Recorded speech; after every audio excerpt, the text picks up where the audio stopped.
Welcome back. Let's go ahead and get started. A little warm up for us today, seeing what we can see what we remember from our rational coefficients lesson. So go ahead and pause the video and see what you get on these three warm up problems.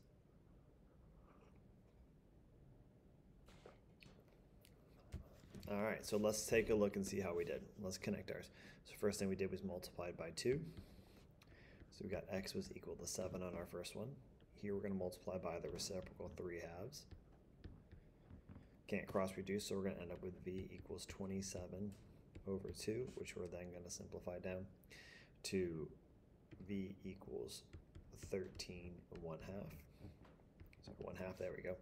And then here we multiply by 4, and we get n is equal to 24. All right, so today we're going to take the first 3 lessons and kind of turn them all into one.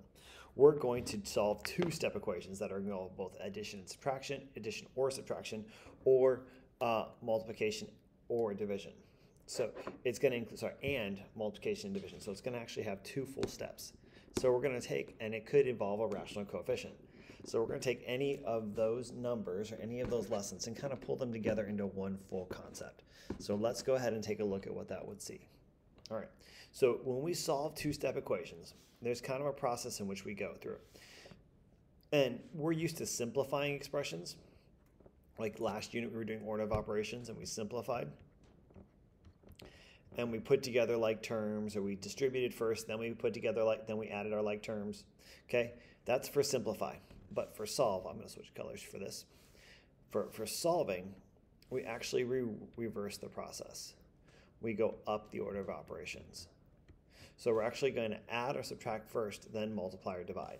We're going to reverse the order because we're going to try to figure out, this is trying to figure out one simple answer.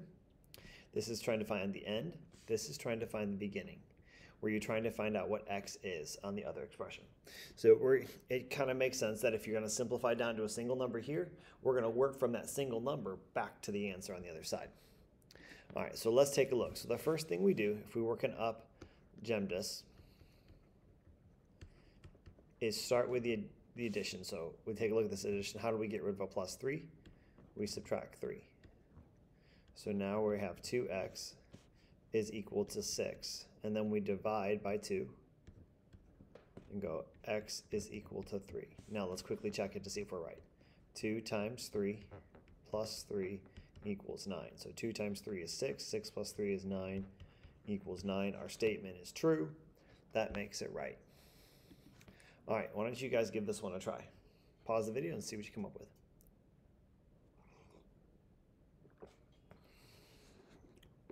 All right, now that you've restarted the video, let's take a look and see what you came up with.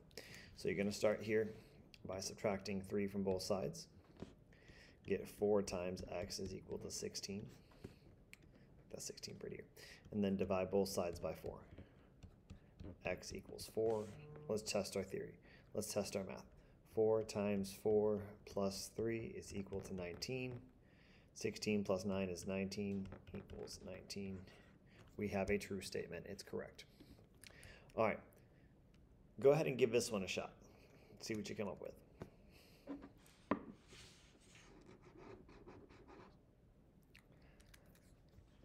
All right. So you subtracted 2 to start. You got 3x equals 21. Divide by 3. X is equal to 7. And if we plug that in, that does work out perfectly. Now, let's take a look at it in a different way. So if we take a look at the problem, this is in a different order. I have my constant first, then my variable term. It doesn't change how we do it. But we go, that's a positive 6, so I'm going to use a negative 6 to get 5y is equal to 20. Divide by 5. Y is equal to 4. And if we plug it in, 20, this is 20. 6 plus 20 equals 26. I did it right. All right, let's take a look at it now when I actually am using a negative number. So if I have 2y and a negative 7 or minus 7, you can think of it either way, we use our addition property of equality. If I add 7 to cancel this out, I add 7 to both sides. So 2y is equal to 10. And when I divide both sides by 2, y is equal to 5. And if you check your math, 2 times 5 is 10. 10 minus 7 is 3. 3 equals 3. I'm good. All right, it's your turn. Give this one a try.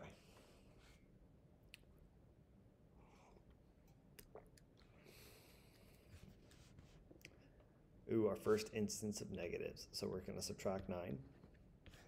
So we have 3c is equal to negative 6. We divide by 3. C is going to equal negative 2. And let's see how that works out. So 3 times negative 2 is negative 6. Negative 6 and positive 9 is 3. So 3 does work out to be 3. Ooh, a word problem. Everyone loves these. So let's take a look at it. We're looking for some key thoughts in this. So when we work with a word problem on two-step equations, it requires you guys to think about this a little differently. You're going to have, so for a word problem to work, you have a cost per person, or something, well, maybe it doesn't have to be per person, but something that's per person, something that's, or each. You're going to have a number of people, or a number of something, and then you're going to have a starting cost. So that, like, if, in this case, the pizza is our starting cost. You paid $27 for the pizza, period. No matter how many friends you had, you paid $27 for pizza. And then you had $8.50 per friend. So the first thing we're gonna do is, okay, we've got friend. So we're gonna say, okay, let F equal friends. And now we can build our equation. $8.50 per friend, so $8.50. We're gonna leave off the 0 because we're working in numbers right now. Plus the $27 equals a total of $78. So we start by subtracting 27. $8.50 per friend is now equal, this is how much I paid in my movie tickets alone, $51. So if I take that and divide this out, I'm gonna say it's probably somewhere, let's see how we came up with this. So I'm gonna use my calculator because I'm going to be a little lazy. 51 divided by $8.50. I can get my calculator to work.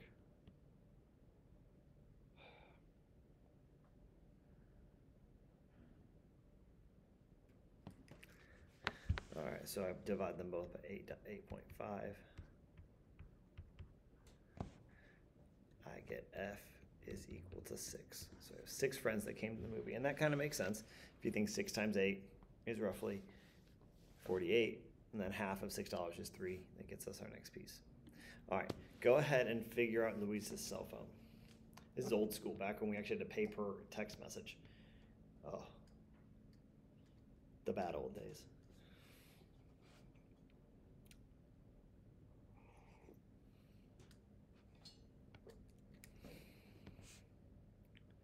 All right, so let's think this out. We have to determine how many text messages he sent, so that's going to be our let statement. Let T equal text messages. Need to update this problem, I think. So we know that it's 15 cents per text message, so 0.15 T plus $39 equals $55.05. So you start by subtracting 39. 0.15 T is equal, let's see, so 5, 0, carry the, put the 1 down, borrow, that's $14.05 in text messages. We'll go over and do this the long way. 1405, move our decimal point 2 places, divide by 15. So it's going to go into, 150 is going to go in probably about 9 times. So 9 times 5 is 45, carry the 4, 135. I get 5, 5. 15 goes in that roughly 3 times, 45. And we get our answer of, okay, about 93 text messages. A little more. Sadly, there's taxes.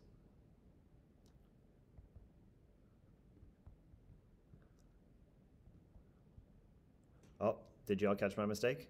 I hope you did, because I didn't until right now.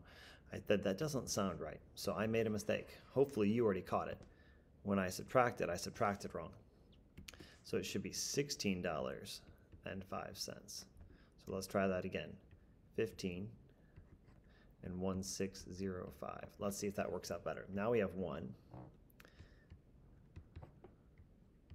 Doesn't go into it all, so we'll put a 0 here, drop our 5. Well, I happen to know this is 7.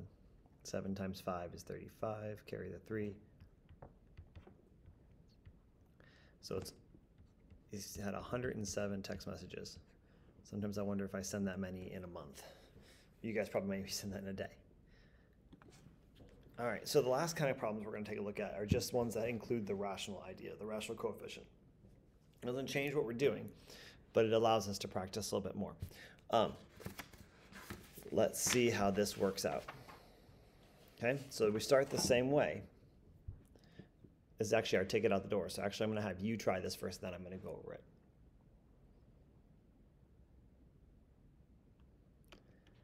We'll start by subtracting the 18. 6 over 11b.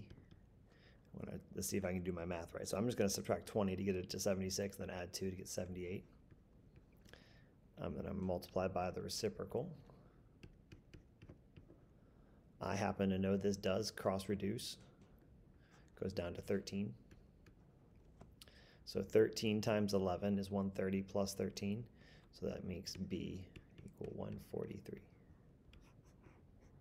All right, now that you've had a chance to work through all your problems, if you have questions, please reach out. I'm happy to help, and we'll be all set. Good luck. If you have questions, again, I'll have help session.